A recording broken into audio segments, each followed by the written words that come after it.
Baik, Assalamualaikum warahmatullahi taala wabarakatuh. Alhamdulillahirabbil alamin wa bihi nasta'in ala umuri dunya waddin. Shalatu wassalamu ala asyrofil anbiya'il mursalin amma ba'du. Perkenalkan saya Muhammad Nur Fahmi Tazani dari Ilmu Hadis 2019. Pada kesempatan kali ini saya akan mencoba menjelaskan tentang analisis hadis mengebiri hewan dalam tinjauan hadis riwayat Ahmad nomor 4539. Penjelasan ini atau makalah ini diperuntukkan untuk memenuhi tugas akhir ujian mata kuliah ilmu ma'anil hadis.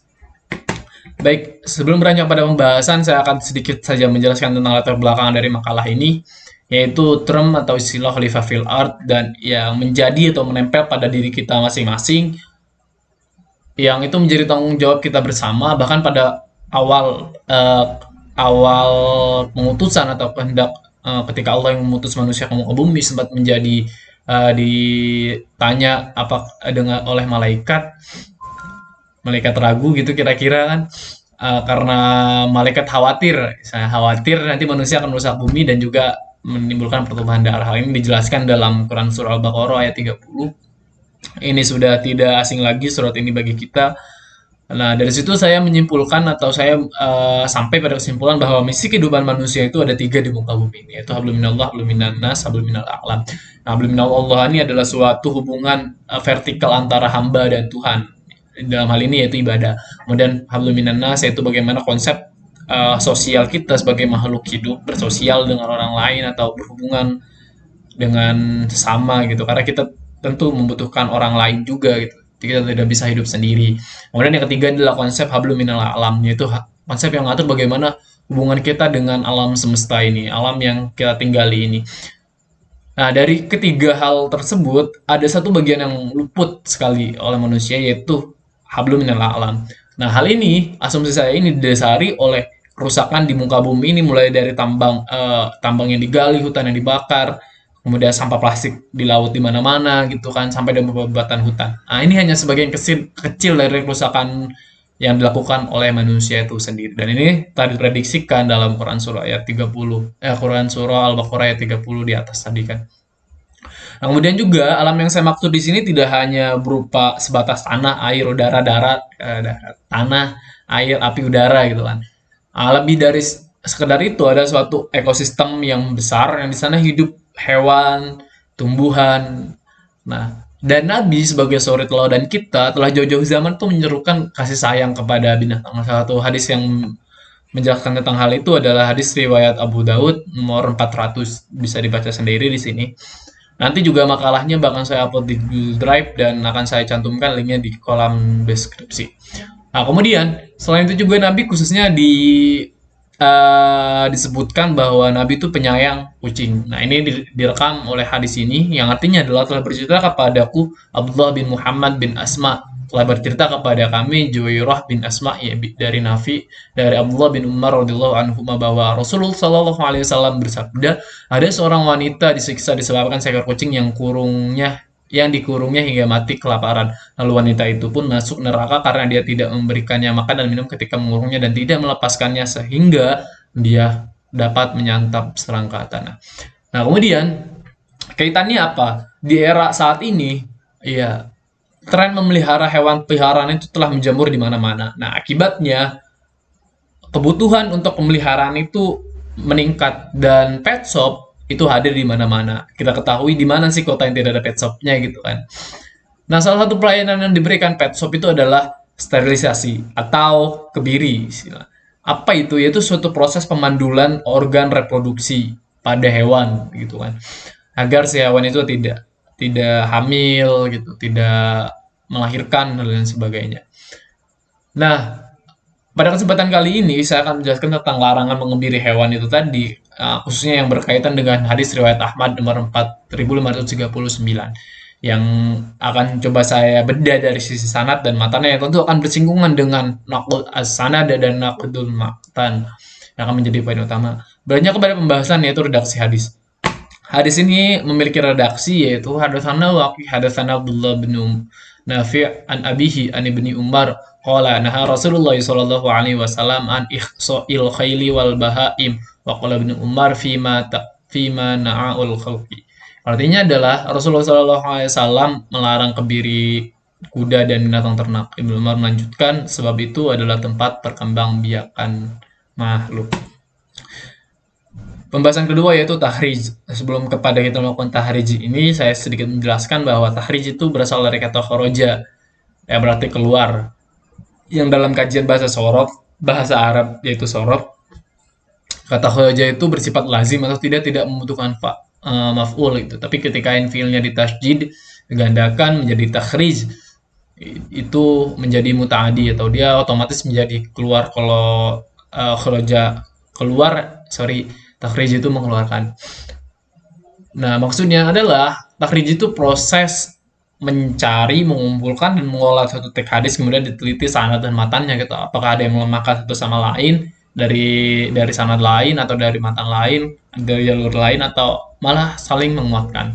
Nah, di sini saya menggunakan 3 aplikasi. Pertama, Maktabah Syamilah, ensiklopedia hadis, dan juga web carihadis.com. Dari penelusuran saya menemukan 5 hadis atau 5 kitab yang menjelaskan tentang hadis yang sama. Juga di sini ada nomornya, nanti bisa dicoba dibaca sendiri. Kemudian redaksinya juga ada. Nah, kemudian kita sampai kepada itibar sama atau skema sanad. Nah, simpelnya adalah itibar itu suatu cara untuk mencari hadis yang syahid dan mutabi dengan jalan mengobservasi rawi yang sama antara sebuah hadis dengan hadis lain dan mengenai matan hadis yang bersesuaian atau menguatkan terhadap matan hadis yang lain. Dengan kata lain, itibar cuma upaya menggabungkan membandingkan seluruh jalur sanad untuk melihat apakah ada hadis yang teliti tersebut didukung oleh jalur riwayat lain atau tidak. Nah, kemudian dalam hal ini saya juga membuat suatu bagian sanad untuk mempermudah. Di sini ada Abdullah bin Umar sebagai periwayat pertama, tetapi dalam urutan sanad sebagai sanad keempat, kemudian disusul Nafi, Abdullah bin Nafi, Waqi bin Jahar, dan terakhir Imam Ahmad yang dalam jalur sanad itu sebagai mukharij. Nah, dari tabel tersebut kita bisa simpulkan bahwa ini adalah proses bagaimana Imam Ahmad mendapatkan hadis ini. Ada sekitar perantara 1, 2, 3, 4 orang sana. Nah, ini akan kita bahas, kita teliti satu persatu orang ini di kritik sanad.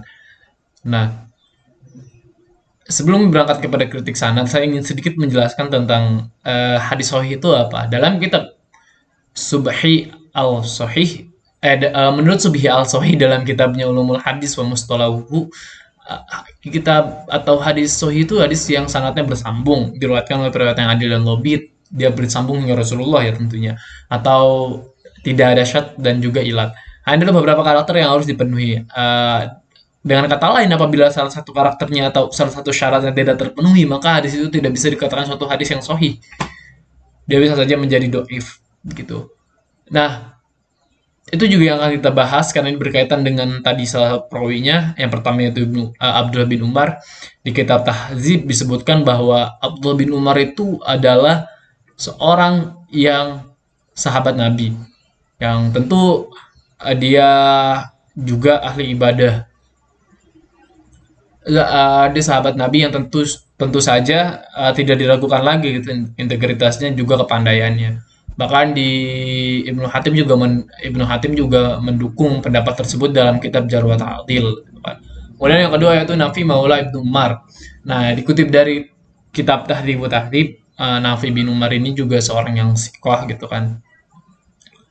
Dia tidak diragu, dia juga seorang tabi'in, dan pendapat ini tidak hanya menurut kitab Tahdhib Tahdhib, tapi juga didukung oleh beberapa ulama seperti Yahya bin Ma'ani, Al-Ajli, dan An-Nasai, Ibnu Qaishi, bahwa Nafi ini seorang yang sikal gitu kan. Nah, kemudian yang ketiga adalah Abdullah bin Nafi. Nah, Juz 5 Jarh Ta'dil bahwa Abdullah bin Nafi ini merupakan seorang yang doif atau mungkarul hadis. Maula Ibnu Umar faqala doifun. Bahkan kalau ada waladu Nafi wa mungkarul hadis, dia doib juga mungkar hadis. Kemudian yang ketiga Waqi bin Jahar, yang keempat Waqi bin Jahar. Kalau Waqi bin Jahar adalah seorang hafiz, ini dijelaskan dipertegas dalam kitab Tahdhib Tahdhib. Bahkan ini juga dijelaskan atau menurut beberapa ulama seperti Ibnu Sa'id, beliau ini seorang yang thiqah Mahmud. Nah, dari penelusuran itu saya sampai pada kesimpulan bahwa dalam periwayatan ini terdapat suatu kecacatan perawi yang salah dan ilat, yaitu Abdullah bin Nafi. Nah, bahkan Imam Ahmad juga dalam hadis ini menjelaskan, memberi footnote bahwasanya isnaduhu dhaifun li dhaifi Abdullah bin Umar bin Nafi maula bin Umar, bahwa sanad ini doif karena kedoifan dari Abdullah bin Nafi maula bin Umar. Oleh karena itu, saya setelah menganalisis hadis nomor hewan ini atau menganalisis sanadnya yang diriwayatkan Imam Ahmad, saya sampai pada kesimpulan bahwa hadis ini doif karena kecacatan pada sanadnya. Kemudian yang kelima adalah kritik matan. Nah, kritik matan ini biasa disilahkan al-qaid dakhil atau kritik internal gitu. Kalau tadi sanad keluar, ini ke dalam gitu, internal. Fokus pada intisari dari apa yang pernah disampaikan Rasulullah SAW, baik itu lafzi maupun maknawi. Nah, dalam beberapa kasus ulama berbeda pendapat tentang bagaimana karakteristik atau tolak ukur dari kritik matan itu sendiri. Tapi saya akan coba menggunakan term yang digunakan oleh Salahuddin Al-Adlabi, yaitu setidaknya ada 4 karakter yang tolak ukur, empat tolak ukur dari kritik matan. Yang pertama, susunan pernyataannya menunjukkan ciri kesabdaan Nabi. Kedua, tidak bertentangan dengan petunjuk Al-Quran. Ketiga, tidak bertentangan dengan hadis dan sirah Nabi. Dan yang keempat, tidak bertentangan dengan akal sehat, indera, dan juga fakta sejarah. Nah, kemudian dari poin pertama, susunan pernyataan yang tersebut menunjukkan ciri-ciri kesabdaan Nabi. Dalam hal ini di susunan hadis riwayat Ahmad ini menunjukkan ciri-ciri kenabian. Gitu. Nah, poin yang kedua itu tidak bertentangan dengan Al-Quran juga. Al-Quran juga menjelaskan tentang kasih sayang. Kemudian yang ketiga juga tidak bertentangan. Bahkan di awal makalah juga disebutkan bahwa Nabi adalah seorang penyayang binatang. Kan? Poin ketiga yang menjadi tolak ukur matan ialah tidak bertentangan dengan akal sehat dan juga sejarah. Nah, di poin ketiga ini saya coba akan menjelaskan atau memahami hadis ini menggunakan teori hermeneutik dari Yusuf Qaradawi dengan spesifikasi tematis komprehensif. Nah, teori ini kenapa saya pilih? Karena saya menemukan banyak hadis yang membicarakan tentang hal yang sama, yaitu mencintai atau menyayangi binatang. Nah, kemudian teori hermeneutik Qaradawi ini digunakan sebagai mata pisaunya dari analisis hadis ini. Nah, harapan akan sampai pada pemahaman yang komprehensif. Nah, kalau menurut Al-Qaradawi berpendapat bahwa sunnah Nabi itu memiliki 3 karakteristik. Yang pertama, komprehensif, syamul, seimbang, mawazun, dan memudahkan. Nah, dari ketiga karakteristik tersebut, seseorang akan bisa memahami sunnah secara utuh. Nah, dari hal tersebut, saya menyimpulkan bahwa kita memahami hadis ini harus secara komprehensif.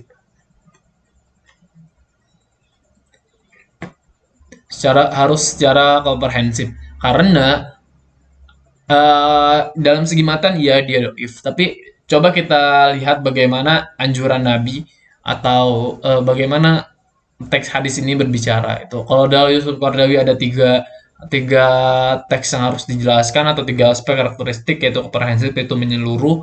Kalau kita telah membaca hadis ini secara menyeluruh, bahwa hadis ini tentu banyak teks literatur yang lain yang mendukungnya gitu. Kemudian bagaimana mutawazun atau seimbang. Ya, kita harus seimbang dalam melihat teks ini atau ya teks hadis ini gitu. Kita juga harus seimbang bagaimana fakta di lapangan, bagaimana praktik kebiri itu dilakukan, apakah itu menyakiti binatang atau tidak gitu kan. Apakah itu mendatangkan maslahah gitu kan. Kemudian yang ketiga, memudahkan. Dan mungkin itu saja. Kesimpulannya adalah bahwa hadis ini dalam segi sanad dia doif karena terdapat kecacatan dalam Abdullah bin Nafi yang tadi. Kemudian dari segi matanya juga dari kritik matanya tidak bertentangan dengan beberapa tolak ukur kritik matan yang tadi saya jelaskan. Mungkin hanya itu. Tentu banyak sekali kekurangan yang terdapat dalam presentasi kali ini, tapi saya mohon maaf. Akhirul kalam, wallahu muwaffiq ila aqwamit thoriq. Wassalamualaikum warahmatullahi wabarakatuh.